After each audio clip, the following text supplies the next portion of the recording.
Guys, welcome to In Sync with Alexi. Happy Sunday. Happy Sunday. If you're listening on launch day, it's been exactly 1 month since I quit my job at the Washington Post, and I could not be happier. Obviously, it's scary, but I feel like when things are moving fast, you don't have time to think about everything that makes you scared. And for that, I'm grateful, and I'm just riding the wave. Anyway, welcome to In Sync with Alexi, the podcast where we tackle the messy, the political, the personal, and everything in between. No, I'm joking. We're tackling politics, pop culture, and personal growth. Cheers to you, whether you're drinking a Celsius, club soda, water from your Brita filter, coffee, wine, whatever gets you through the day. Thank you for being here.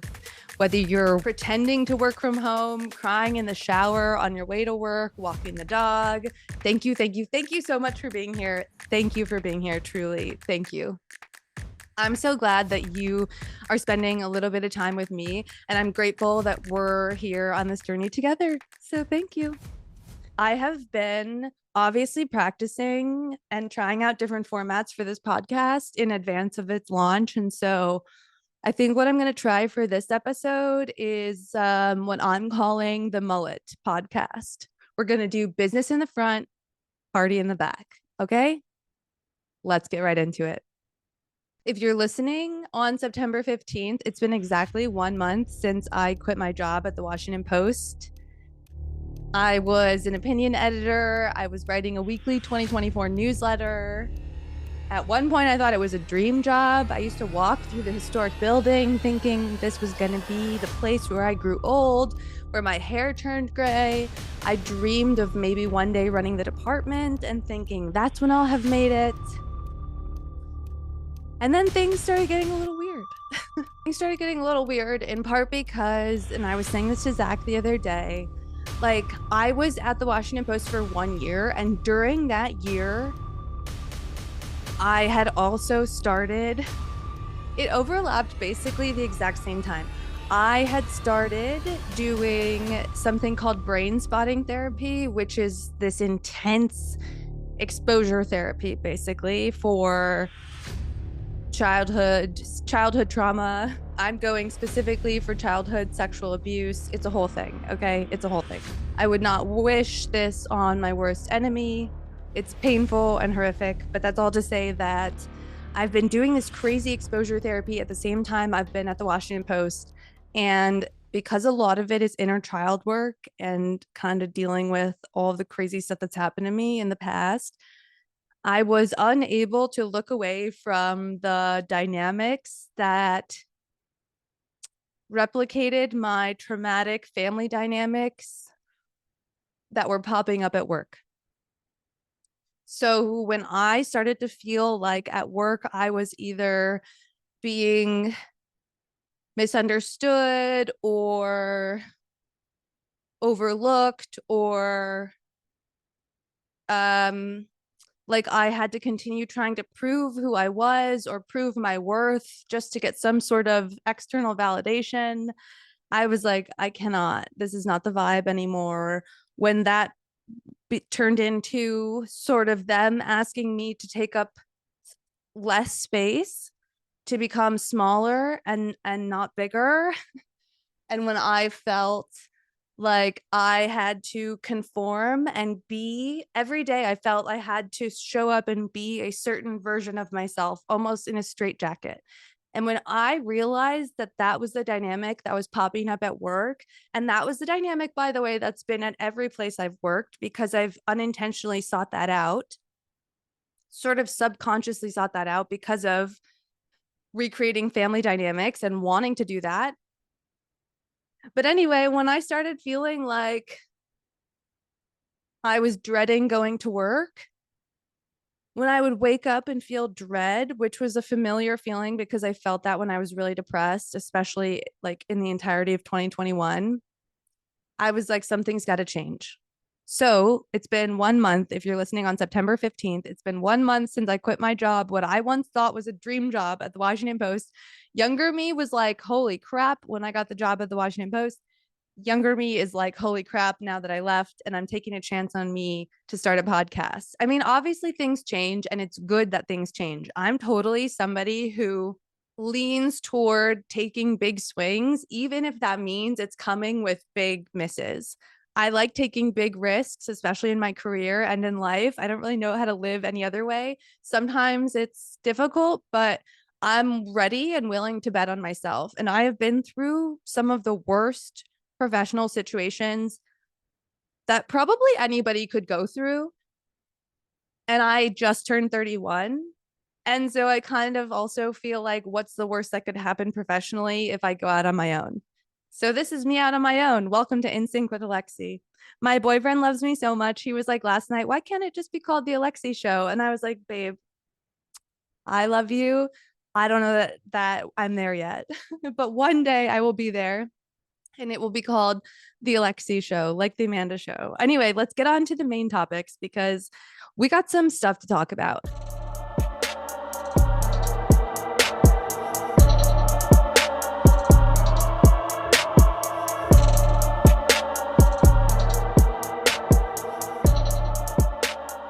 Today, we're diving into a topic that's been lurking in the background for years, but is coming front and center again.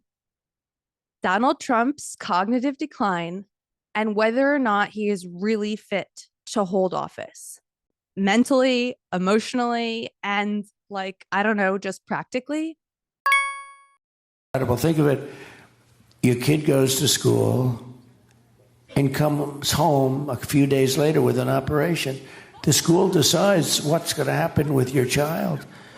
And you know, many of these childs 15 years later say, what the hell happened? Who did this to me? Y'all, did you watch that debate? Did you watch that presidential debate? Be honest. You guys. What they have done to our country by allowing these millions and millions of people to come into our country, and look at what's happening to the towns all over the United States. And a lot of towns don't want to talk. It's not going to be Aurora or Springfield. A lot of towns don't want to talk about it because they're so embarrassed by it. In Springfield, they're eating the dogs, the people that came in. They're eating the cats. They're eating the pets of the people that live there. And this is what's happening in our country.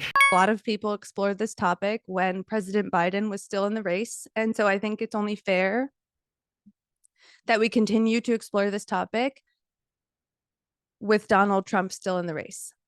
Now, I know it feels like we have probably been through every possible angle when it comes to Trump and dissecting what he's thinking, whether it's his policies, his ethics, or his Twitter fingers. But today, we're going to talk about something a little different.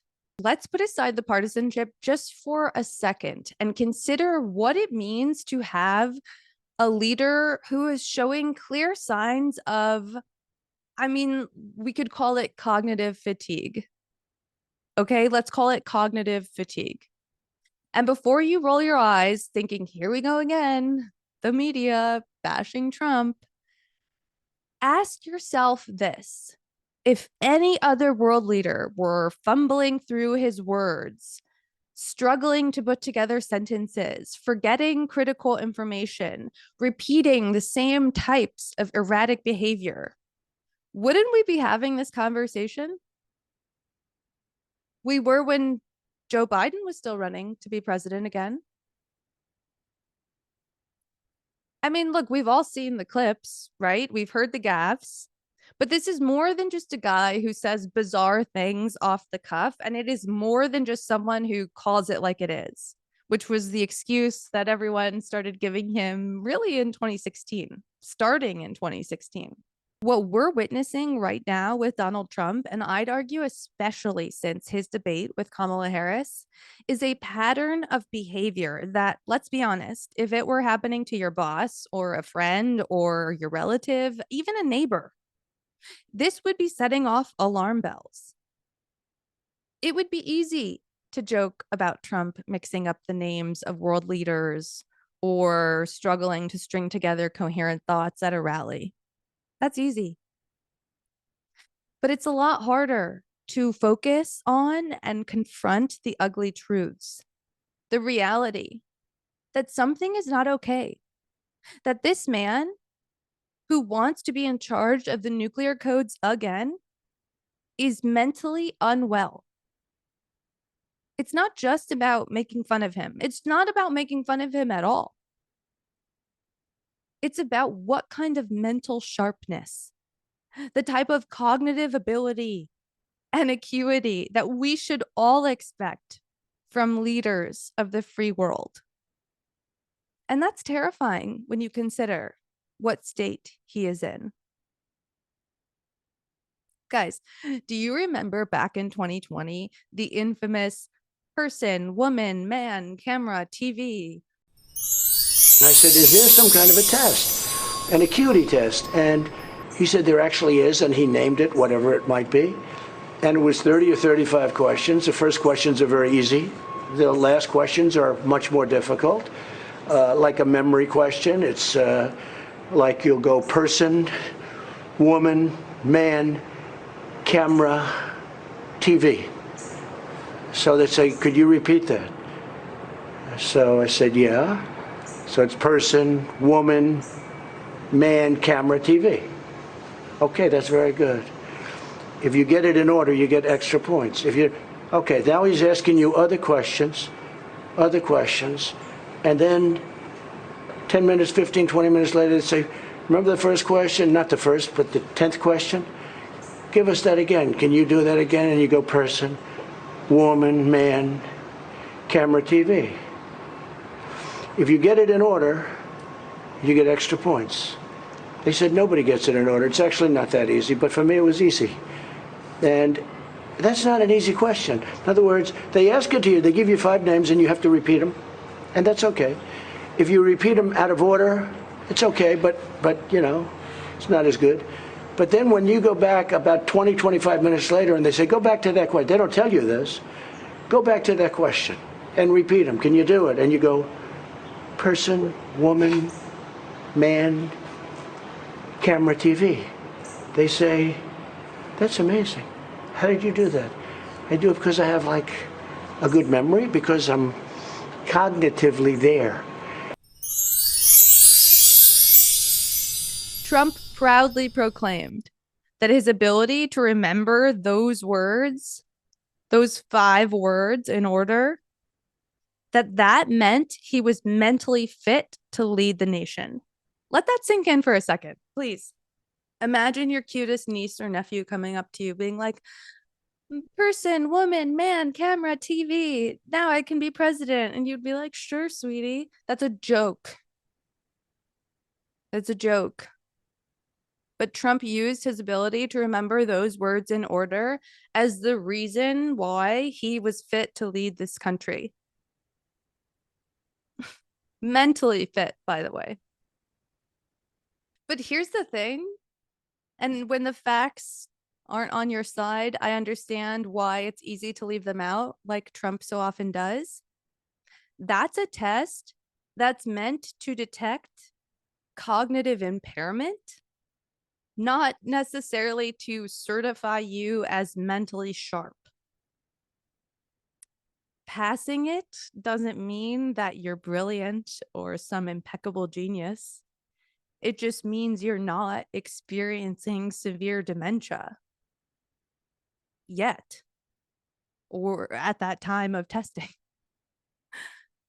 And look, I get it. Political leaders are just like us. They age. We all do. Even me. I know. I just turned 31 and I'm officially feeling old. But it's not just about age, and the questions we should be asking need to go beyond the number. It's really about functionality. What happens? Ask yourself, what happens when a leader's cognitive decline becomes so apparent that it's actually affecting their ability to make sound decisions, to lead with clarity, and like, let's be real, to not accidentally start a war on impulse or otherwise. We always hear, oh, women are too emotional to be president. We're too emotional. We're going to start wars when we're on our periods. Guys, who is more emotional at the debate? What world leaders have been empowered when wars have been started in this country? Men. In a lot of ways, this ties into a broader conversation about leadership and health that we need to be having. That honestly, I know a lot of people in the media are too afraid to have. I know that we're too afraid to have this conversation in media for many reasons. Of course, we need medical professionals, psychiatrists, therapists, doctors weighing in. We don't need armchair psychiatrists and folks sitting here trying to diagnose people. Okay, I'm not calling for that. But we do need to expand our conversation about and around leadership to include health. It came up in 2016 with Hillary Clinton. It came up in 2020 with Bernie Sanders. It came up with John Fetterman in his Senate race. It came up with Mitch McConnell very briefly when he was, freezing during his public remarks in the Senate.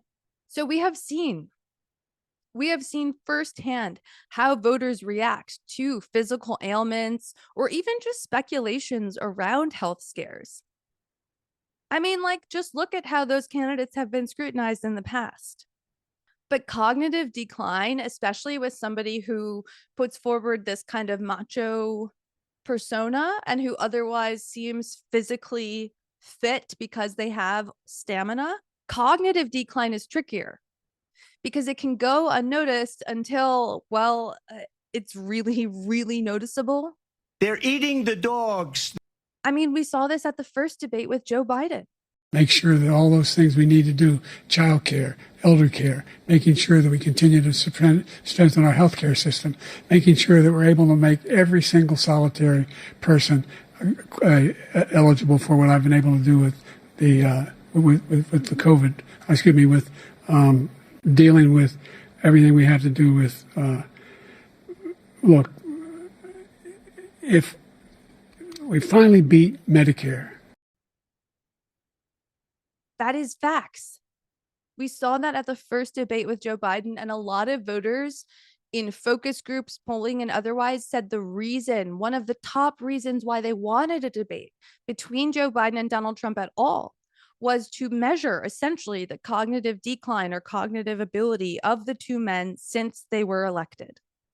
We certainly all saw, Democrats included, Joe Biden's mental acuity and the cognitive decline that has happened, thus making it not the right choice for him to run for president. Are Republicans having that same conversation about Donald Trump? No, they're not. They're absolutely not. They are not at all. They're not at all having that same conversation about Donald Trump. They never have been. They never will be. Doesn't mean we shouldn't. And also, like I said, cognitive decline is trickier than physical ailments because it can really go unnoticed. And it's tricky to talk about. It's sensitive. It can go unnoticed until it becomes way too noticeable. And with Trump, it's beyond noticeable. It's like flashing lights on the Vegas Strip noticeable. And yet Republicans are silent. So as we go forward through this campaign, through November and really beyond, we need to ask some serious questions about what all of this means for 2024 and for the types of leaders we want representing us in both parties at all levels, not just for the president. And this doesn't just apply to Trump. I've mentioned Biden, but it's really for anyone that we're putting forward as a leader of this country. Should cognitive testing be mandatory for candidates over a certain age? That might sound radical, but it's worth questioning. It's worth asking. Should there be transparency about mental health as well as physical health? We demand so many reports from candidates and presidents, from their doctors, proving with a piece of paper that they are physically fit to be president. Should we be asking the same when it comes to their mental abilities, their mental health?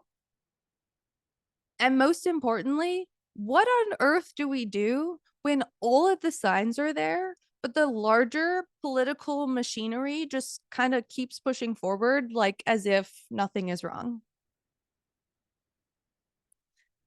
Because like I said, this is not just about Trump. This is not just about Biden.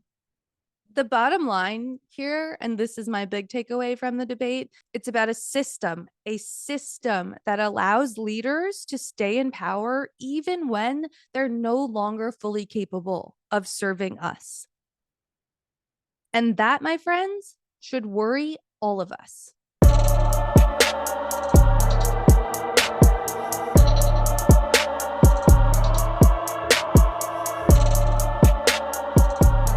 Okay, switching gears quickly before we wrap this episode up. Like I said in the beginning, this is a mullet podcast. So we're doing business in the front, party in the back. Guys, let me tell you, I have two kind of serious things to talk about. Not that serious, whatever. And I'm gonna get it done in 5 minutes or less. Okay, so they're related, I promise. Please stick with me. I have an admission to make, and I am certain that I will piss off some of you just by admitting this, but I have to admit it so that you hear from me and not from someone else. A couple of weeks ago, I decided to watch the new Matt Rife special on Netflix. It's called Lucid. It's incredible. It's very good. Listen, the internet fully canceled Matt Rife the first time after his first Netflix special came out. Okay. And I watched like 30 seconds of it. And this was before everyone was like up in arms online. I watched like 30 seconds of it and I was like, oh, it's not that funny. And I turned it off. I have no idea. I didn't really know who he was before I turned it on. I had no idea who he was, but I like stand up. I love Dave Chappelle. That's a story for another time. I want to do stand up someday, whatever. So I like watching different types of stand up. I put on Matt Rife's first special. I was like not into it. Then I get online like 2 weeks later and I see everyone dragging him, talking about how he made these horrific jokes. He wasn't funny. He was going against his female audience, all this stuff, and how it was a huge flop. I fully, in rare form, I never do this. I was like, oh, yeah, fuck that dude. I'm never going to watch or engage with his content again. I loved watching people drag him. I did not understand why I loved it. I didn't know anything about this guy. And I was like, yeah, haha, loser. Wow. Of course, Netflix gave this white guy a special, blah, blah, blah, blah. Dude, I could not have been more wrong. I don't know why I let the internet decide for me why I felt about Matt Rife without doing my own research. I didn't even watch more than 30 seconds of his first special. I didn't seek out anything about him online to learn more, to form my own opinion. I never do this. I literally never do this with people. And I don't know why I allowed it to happen with Matt Rife.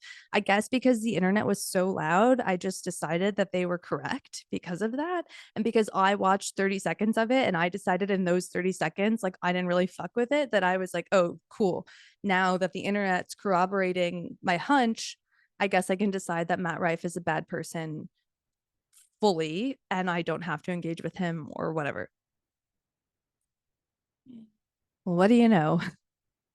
I'm home alone one night. Papa John's is on the way. I'm lighting up a candle. I'm in my cozy clothes. It's just me and Marlon. I fire up Netflix, and who do I see? Who do I see when I put on Netflix? Matty Rife, Mr. Matthew Rife, Matty Rife. Lucid. And I'm like, is that this? Why are they advertising? Why is Netflix trying to get me to watch it? Whatever. I realize it's a new one. It's Netflix's first crowd work special. And I'm like, I love crowd work. I feel like that would be my vibe. Let me check it out. Guys, I'm here to admit it was a delight. It was delightful. It was a totally delightful, lovely special. And the crux of the special is him asking people in the audience to talk about like moments when they felt like they were living out their dreams, because he kind of talks about how a lot of our conversations around hopes and dreams are future oriented and like, oh, one day I'll do this, one day I'll do this. And he's like, does anyone in the crowd feel like they're living out their dreams? I want to hear about it. Obviously he makes jokes about people and what they say, but it's good faith jokes. It's not like bad intentions, and it's just so delightful. The crowd is diverse in every way. The jokes are funny. I loved it. I thought it was lovely. I totally feel like I regret letting the internet decide for me that I hated this person and like hated everything that they would ever create in the future and in the past off of a 30-second thing. And I will never do that again. And I never do that. And it's very rare for me to do that. And so I watched all of Lucid and I loved it. And I'm going to watch it again with Zach because he hasn't seen it. I'm going to make him watch it. But that reminds me of another thing, which in case you didn't know, In 2021, I joined the elite club of those who have been canceled. No, it was awful. And I'm sorry to those who were hurt at the time, of course. Very long story short, I had been a political reporter for a long time, built a very public profile by going on TV and doing other things. I randomly in like January or February of 2021 got a call from Anna Wintour. She's like, "Hey girl, you want to be the next editor in chief of Teen Vogue?" I'm like, "No way." And she's like, "Way." And I was like, it was literally like the Trump Putin moment from his Twitter spaces when he was like, Putin said no way. And I said, way.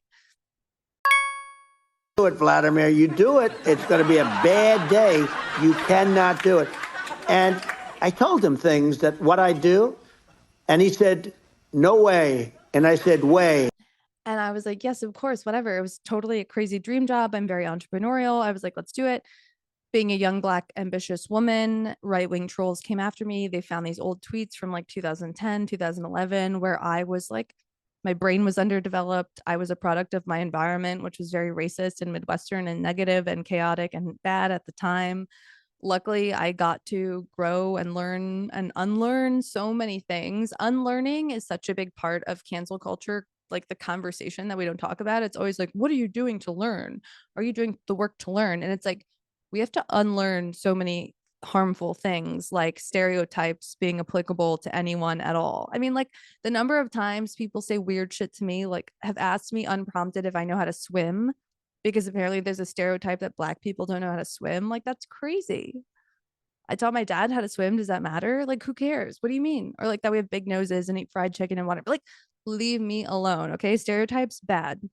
I regret ever like thinking that stereotypes, because they were funny, were acceptable. And I am just grateful to have grown and learned and like to get out of such a narrow minded environment surrounded by people who only really had hate in their hearts. And I'm mostly talking about my family and like my upbringing. And I'm very glad to be where I am now and to have the community and the people that I have now around me, and to just be able to learn and to love learning and to be intellectually curious. That is like my whole thing lately, is that people end up bigoted and bad when they stop being intellectually curious. And so my ask of all of you is to give each other, to give me, to give yourself grace, to always be intellectually curious and to be kind and respectful to yourself and to others always. So thank you for being here for the first full episode of In Sync with Alexi. I can't wait to see you guys next week. You all sent in a bunch of good questions on Instagram and on social for AMA, so I'll do an episode answering those. But thank you guys for this ride. Thank you for being here. Cheers to you. Happy Sunday. Oh, controversial question. Let me do a quick controversial question that I need your help answering, because I do think this is fun. Okay. Everybody likes to talk about like, oh, will Trump supporters accept the result if he loses, whatever, blah, blah, blah. Let's say that we totally abolish elections. What is the best way to select the next president of the United States if we got rid of elections? What's the best way to select the next president of the United States? Write to me, alexi@insyncpod.com, or send in a note on social media. Happy September 15th. Happy launch day, you guys. Woo! Thank you guys. Thank you. We'll see you so soon.